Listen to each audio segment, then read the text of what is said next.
I was also a non-believer. I was atheistic. And suddenly, something will come in your life that you will find out that it cannot happen just like that. That it must be, in my own case, it was God. But, many people live and something just happens to them that changes their life. And they start to believe. So I can understand you because you are atheist, and you haven't experienced what other believers or Muslims or Christians have experienced. Right. But I think you also need to understand them. Maybe you're still living, and I wish you to live longer. But I wouldn't be surprised if one day you just experience something that will convince you that God exists. Alan Aramid, thank you very much. If I really want to talk to somebody, I want to talk to them right here.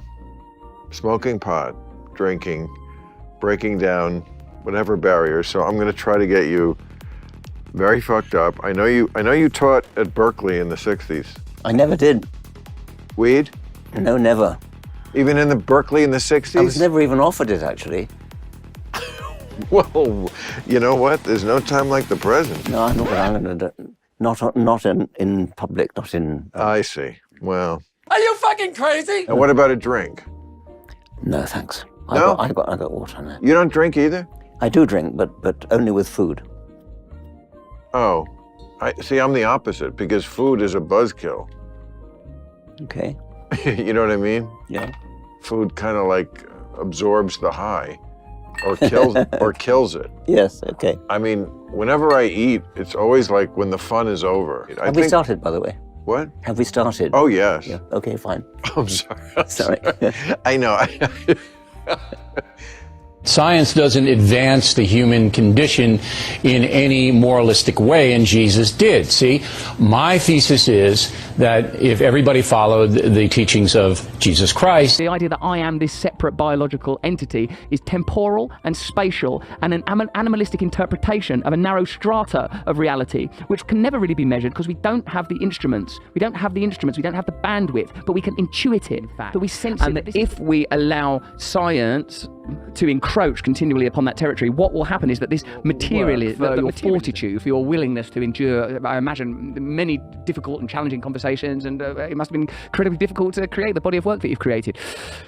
But where I'm, sometimes it does seem to me that you are almost determined to arrive at a materialistic outcome with the kind of zeal that one might attribute typically to someone of a particular religious persuasion, in the same manner that I am determined to believe in God.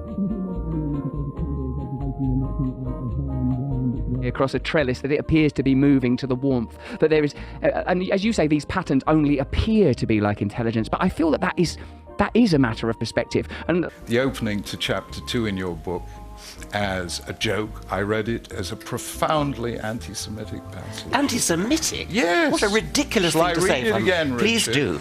But how you can call that anti-Semitic, I don't even begin to understand. Does anyone here anti-God. Let why Professor Dawkins I might understand. consider It's anti-God, says Professor Dawkins. It's anti-God. It's anti the Jewish God, Richard. And Does the anyone Christian. understand? And Put the Christian your hand God. up, please, if you can understand why I might be offended by that. That's different from calling it anti-Semitic. I can see why you might be offended by it. I can see why a Christian or a Muslim might be offended by it too. But not anti-Semitic.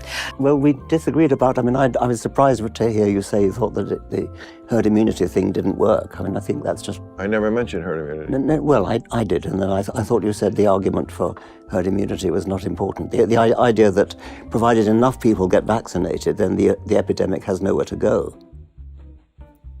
The virus has nowhere to go. But it didn't work that way. This head of the CDC just got like her 4th shot, I think, and then got COVID 3 weeks later. Well, that's an anecdote. We don't. It's not an anecdote, but it's an anecdote that is very typical. Yeah. I remember when I was fine for 14 months without it. I got the vaccine. Then, like a month later, I got COVID. Okay. But that's an anecdote. What?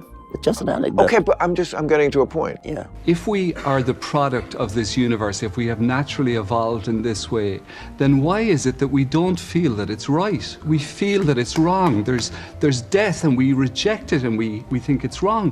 Why is that if we are the product of this natural universe? Yeah. If wars and all of those things... No, this is so obvious. We are the product of natural selection. Natural selection throughout countless generations has favored individuals who'd stayed alive as long as they possibly could in order to reproduce. That's what it's all about. So, but they all died in the end. Of course they did. But the ones that survived for longer were the ones that left behind the genes which gave rise to the next generation. We are all descended from an unbroken line of survivors. But we all still rebel against death, no matter what age it is. Exactly. We all feel that there's something not right about it. That's precisely what we should do, because those of our ancestors who wanted to die didn't leave enough children. I mean, you can't imagine inheriting the genes of somebody who wants to die because they're dead. Of course we have a... Anyone else in the audience want to come in? This guy is fucking stupid! Beyond the coincidence of the shared semantic term, I feel that there is a corollary between materialism in the two senses, because I feel that secular... Let's not beat about the bush here. Secularism is predicated on the idea that the abiding and dominant idea now is that the state is the ultimate authority. Nothing to do with it. What's got to do with the state? What got to do with the state? Why would you equate materialism with the state having authority? Secularism. And I'm saying that secular is like secularism. Yes. Yeah, I say that secularism. We have to separate church and state. We have to get religion out the bloody way and let the business of the state be the business of the state. But somehow man worships. Even, and I'm sure for you this might be somewhat hackneyed, but you're pretty evangelical and zealous and pretty devout, and those things, regardless of the object, they're interesting sort of qualities to have as a person. Anyway, my point is this: that materialism can lead to secularism. All that matters is that's what we can measure and what's rational. Let's get this hocus pocus crap out of the way build and build a lovely state. Right, now let's get on with putting poor people in jail. No, come on. No, it is, Richard. That's what's happening. Well, it may be happening, but it's nothing to do with it. I mean, it's nothing to do with secularism. Okay, we can certainly disagree on that. I mean, of course we can. Would. I know, we can. I'm not arguing with you. Okay, yeah. Am I fucking up right now? Unfortunately, I haven't read the book, but the reader who complained about his book, Mr. Dawkins' book, said that it was an offensive book somehow. In this case, I would ask him whether he thinks that he's offending the people, believers, in any religion, in Christianity or Islam, whether he's believing that, he kind of humiliates people who believes in God. So, it's my question. I think he has a right to say what he believes in a scientific way. Okay. Richard Dawkins, would you accept that you could be offending perhaps a large number of people? I'm delighted, first of all, to hear that the lady thinks that my book shouldn't be censored. I'm sorry to hear she hasn't read it. I hope she will read it. And when she does read it, I think she will conclude that it is not offensive. Obviously, you can't accuse a book of being offensive unless you've read it. I think he's right. I think I should read the book to be able to, to be able to answer what he's saying right now. If you believe in the teachings of Jesus or Buddha or someone like that who wants people to be peaceful and to love each other, that is a good thing. Yeah, but what's that got to do with the origin of the moon? Because I don't believe a meteor crashed into the Earth and made everything happen.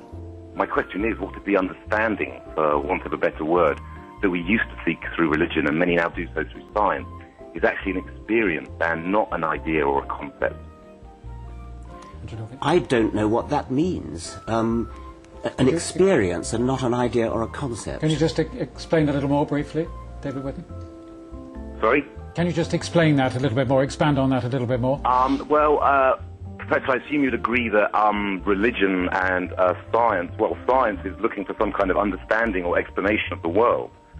But maybe the understanding or reason or sense or something that we're looking for is not an idea or a thought, it's actually an experience.